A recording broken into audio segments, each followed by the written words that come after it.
As you might know, IPPNW was formed in 1980. In 1985, it received the Nobel Peace Prize for its work on nuclear disarmament. That was when I heard about IPPNW, and so I thought, this is an organization I would like to be part of. As an obstetrician, I have spent many years nurturing pregnancies, and at the end of a pregnancy, one delivers a healthy, beautiful baby. Surely that baby deserves to live in a world without nuclear weapons, which threaten its very survival. And so I joined IPPNW, and we now have an affiliate in Malaysia who works with IPPNW on nuclear disarmament.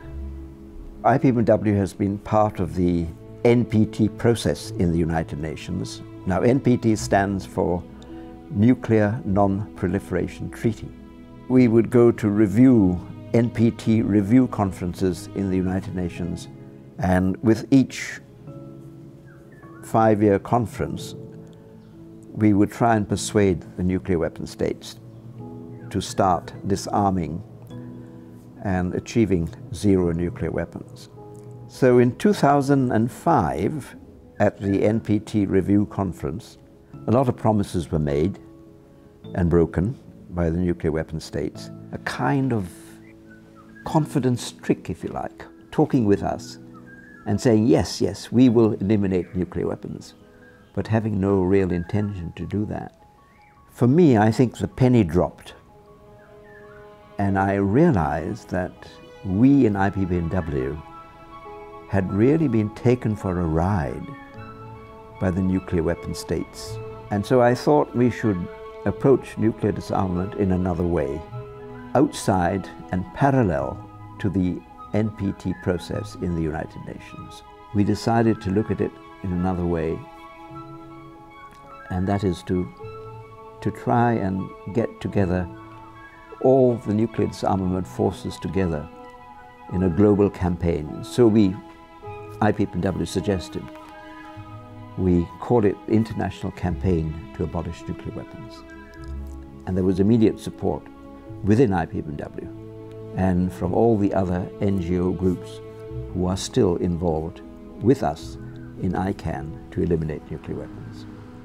And finally, in 2007, we launched ICAN.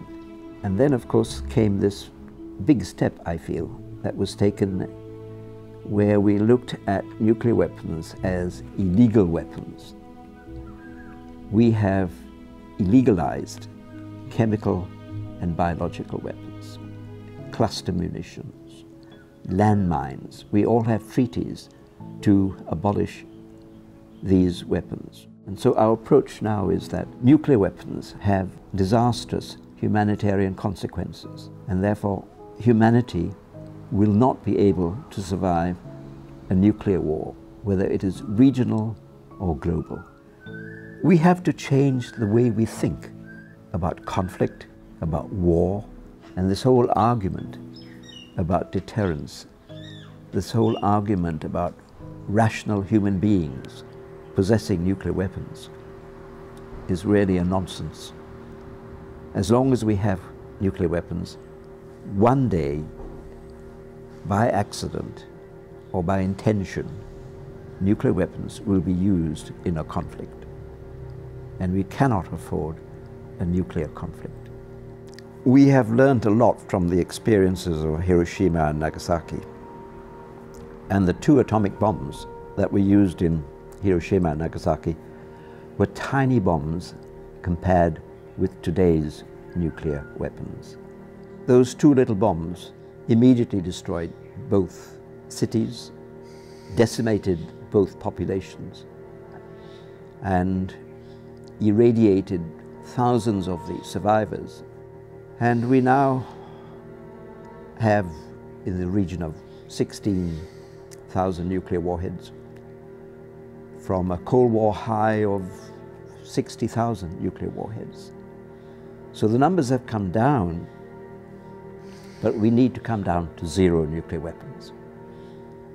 Because even the use of 100 nuclear warheads today in a regional nuclear war, for instance, between India and Pakistan, would create enormous heat and clouds of radiation which would waft into the atmosphere and create what we call nuclear winter, because it'll cut off the sun for several months.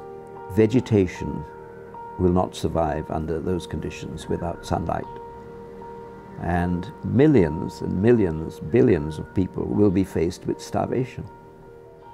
We are now approaching the elimination of nuclear weapons through the argument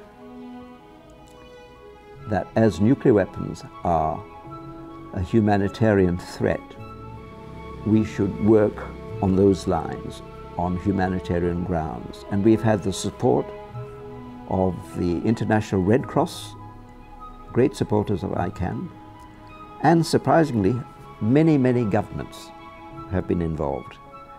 And so I think we've been able to stimulate the current process in the United Nations. We are now at a very important stage where the United Nations General Assembly will have a treaty this year to prohibit nuclear weapons on humanitarian grounds. We think that a treaty to ban nuclear weapons will strengthen the argument for the elimination of nuclear weapons. The next stage, the elimination of nuclear weapons, is going to be far more difficult, but it's something that we are willing to work for, and we have been working for that objective of zero nuclear weapons since 1980. You don't have to be a doctor to be involved. I mean, it affects everybody, really. I think the answer really is to form groups within each country and then join ICAN. And there are lots of other groups as well, and we all come together and work with the government, the country in which you live, work with your government. And most governments are for nuclear disarmament.